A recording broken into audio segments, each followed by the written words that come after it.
ഒരിക്കൽ മരണവും പിന്നെ ന്യായവിധി മനുഷ്യർക്ക് നിയമിച്ചിരിക്കുന്നു. എപ്പോഴാ മരണം വരുന്നത് നമുക്കറിയില്ല.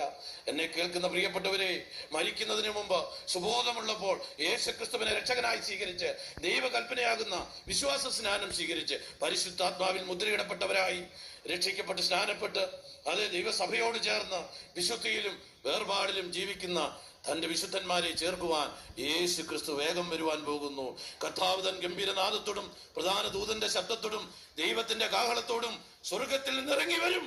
ക്രിസ്തുവിൽ മരിച്ചവർ ഉയർത്തെഴുന്നേൽക്കും. പിന്നെ ജീവനോട് ശേഷിക്കുന്നവരായ നാം അവരോടുകൂടെ ഒരുമിച്ച് കർത്താവിനെ എതിരേൽക്കുവാൻ ആകാശത്തിൽ മേഘങ്ങളിൽ എടുക്കപ്പെടും. ഈ പ്രത്യാശയുള്ള ദൈവമക്കൾക്ക് ഹല്ലേലൂയ പറഞ്ഞ് സ്തോത്രം ചെയ്യാം. എന്റെ ജീവിതത്തെ മാറ്റി എന്റെ ജീവിതത്തിൽ ഒരു വെള്ളി വെളിച്ചം പോലെ കർത്താവായ യേശു ക്രിസ്തുവിന്റെ ആ സ്നേഹം എന്നിൽ ഇറങ്ങി വന്നു.